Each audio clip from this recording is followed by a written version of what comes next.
Well, he's normally the one absolving others of their sins, but now Pope Francis is seeking forgiveness for himself. The Pope is admitting that he made, quote, grave errors in his controversial handling of a sexual abuse case in Chile. Many were outraged back in January when Francis defended a Chilean bishop accused of covering up sexual abuse within the church. Rosa Flores has more.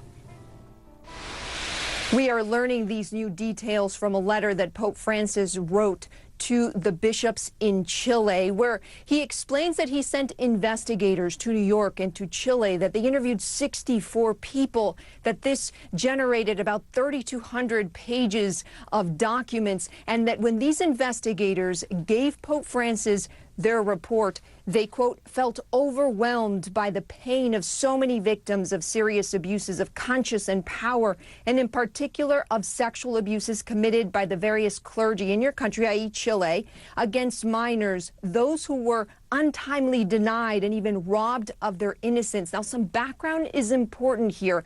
Juan Barros is a bishop in Chile, but he was the mentee of a priest called Fernando Caradima, who was found guilty of sex abuse back in 2011 by the Vatican, and he was sentenced to a life of prayer. Well, fast forward time to 2015, and Pope Francis appointed Barros to Bishop of Osorno, Chile. At that point in time, there was outrage. There were protests in Chile because of the allegations against this man. Well, fast forward time now to January of this year when Pope Francis visited Chile. A reporter on the sidelines asked him if he supported Barros, and here's what Pope Francis said. The day they bring me proof against Bishop Barros, that's the day when I'll talk. There is not a single proof against him. Everything is slander. Is that clear?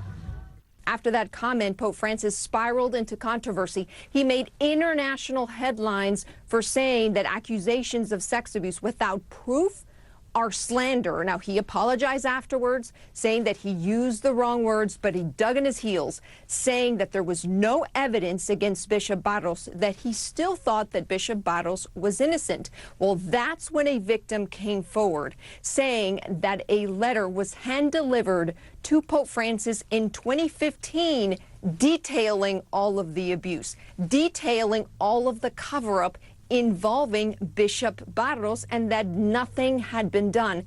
And that's why we're here. Investigators were sent.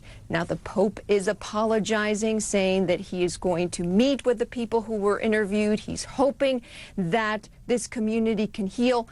But some questions still remain, including what's going to happen to Bishop Barros and why was nothing done before this.